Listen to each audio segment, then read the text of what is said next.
Part 2, Difficulties, Challenges and Prospects for the End of 2026. Mr. Feng Xuanmin, Chairman of the Board of Directors of FatFin Group and Saigon Ratings. Here is what was shared. As we enter the final months of 2026, the operational requirements of Vietnam's financial market will be to simultaneously meet the enormous capital needs for economic growth and ensure macroeconomic stability. The government has projected a growth rate of approximately 11.7% in the last 6 months of the year, aiming for a full-year GDP target of 10% or higher.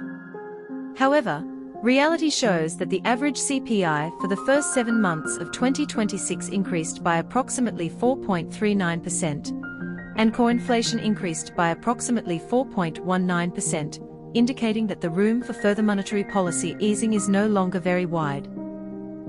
Capital flows may continue to expand, but will be allocated more cautiously based on credit quality, cash flow generation capacity, and the level of transparency of each business entity operating in the market.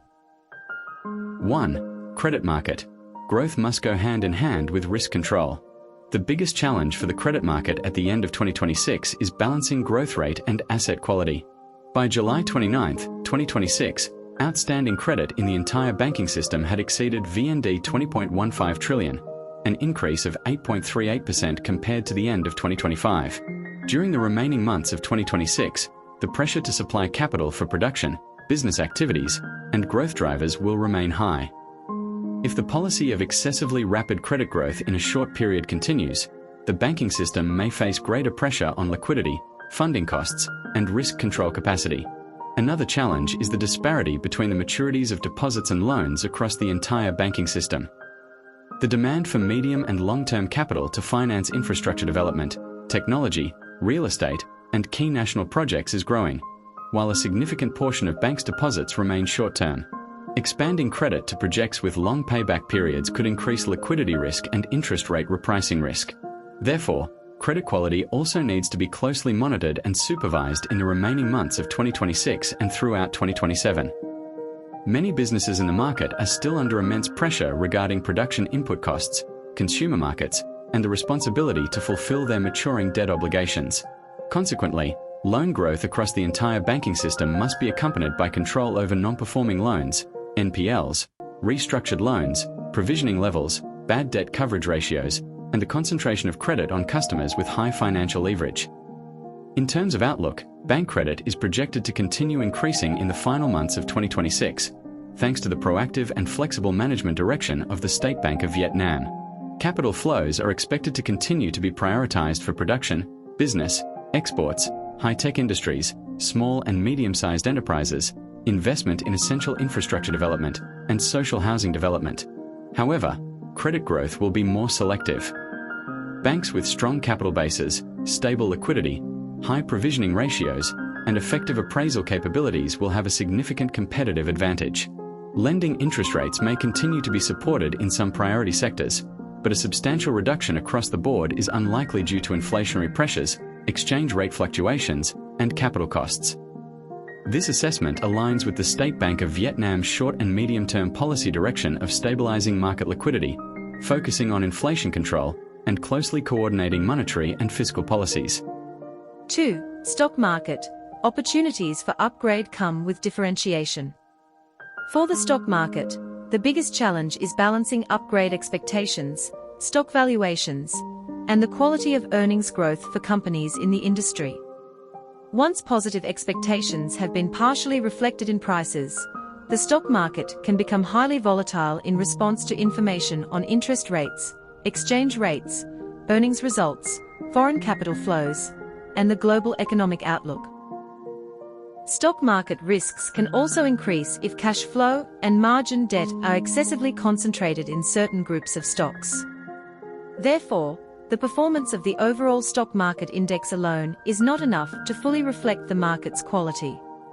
Investors need to pay more attention to the breadth of price increases, actual liquidity, earnings quality, and cash flow generation capacity of listed companies. The quality of information disclosure and corporate governance continues to be a crucial requirement for the stock market in the medium and long term. International institutional investors are not only interested in market capitalization, but also assess liquidity, foreign ownership ratio, degree of freedom of transfer, data quality, and market accessibility.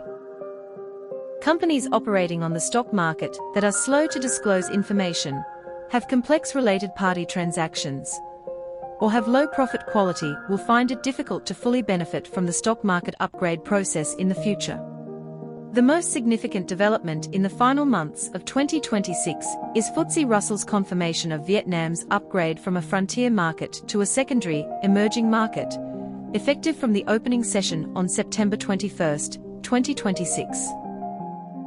This is a crucial step for the status of Vietnam's capital market, potentially attracting more international institutional investors and accelerating the standardization of trading infrastructure. However, upgrading the stock market does not mean that international capital flows will be dispersed immediately or that all stocks will benefit. The ability to attract capital flows in the market actually depends on the selection criteria of each index: liquidity, remaining foreign ownership ratio, free float market capitalization, and the quality of governance of each listed company. In a positive scenario, economic growth, public investment disbursement, corporate business results, and an upgrade in market status will support the Vietnamese stock market in continuing its role as a medium and long-term capital mobilization channel. However, market developments at the end of 2026 may see significant divergence. Stocks of companies with healthy balance sheets, strong cash flow, transparent governance, and sustainable profit prospects will be preferred over those whose growth relies primarily on financial leverage. 3. Corporate bond market. Selective recovery. The corporate bond market in the final months of 2026 will continue to face three main challenges: maturity pressure, refinancing costs, and high concentration levels.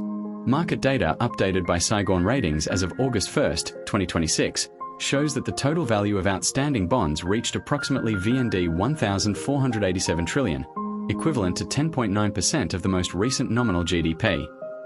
Simultaneously, the value of bonds maturing in the final months of 2026 and the first 6 months of 2027 is estimated at around VND 242 trillion. In July 2026 alone, the value of new issuances reached approximately VND 26 trillion, a decrease of 80% compared to the previous month. Banks accounted for 79% and real estate accounted for 11% of the total issuance value. This structure shows that market access remains mainly concentrated in the banking sector and a few large-scale real estate companies with sound financial records, land resources, and strong brand reputation. At the same time, the cost of raising capital in the bond market will continue to differentiate according to credit quality in the coming period. The average coupon rate for bank bonds in July was approximately 8.7% per year, while that for real estate bonds was around 12.5% per year. Businesses with weak cash flow, high leverage, or heavy reliance on new issuances will have to pay a higher risk premium. Saigon Ratings recorded an annual default rate of approximately 0.29%. However, this indicator is calculated using Saigon Ratings' own methodology and does not mean that refinancing risk has been eliminated. The actual pressure depends on the debt maturity schedule, cash flow, operating cash flow, ability to sell assets, and access to alternative financing sources for each company in the market. The market outlook remains positive thanks to strong demand for medium and long-term capital, coupled with an increasingly one-sun and transparent legal framework. Government Decree No. 200/2026 or NDCP stipulates that businesses issuing bonds must adhere to the principle of self-borrowing, self-repayment, and self-responsibility. They must use the capital for its intended purpose, separately monitor the mobilized capital, and make full and timely payments of principal and interest on the bonds. In the final months of 2026, bond issuance activity in the market is projected to continue its selective recovery. The banking system is likely to continue playing a leading role in supplementing Tier 2 capital and extending the maturity of funding sources. Real estate companies with clear project investment legal status, strong sales cash flow, and transparent collateral assets will still be able to access bond investors and diversify their capital raising in the market. Conversely, businesses with high financial leverage, weak cash flow, or a history of defaulting payments will face higher funding costs and stricter issuance conditions. Bondholders in the market are increasingly focusing on information regarding the issuers and bonds' credit rating, debt repayment sources, collateral, bondholder protection clauses, and the business's cash flow control mechanisms. Overall, the outlook for Vietnam's financial market at the end of 2026 remains positive but shows clear differentiation. The focus for the coming period will not only be on increasing credit volume, market capitalization, or bond issuance value, but also on improving capital quality, enhancing information transparency, and ensuring the ability of issuers to fulfill their financial obligations fully and on time. This will be the foundation for determining the sustainability of the financial system, while enhancing the ability to mobilize medium and long-term resources for Vietnam's economic development in the period 2026 to 2030 and the National Development Vision to 2045, in the era of national progress.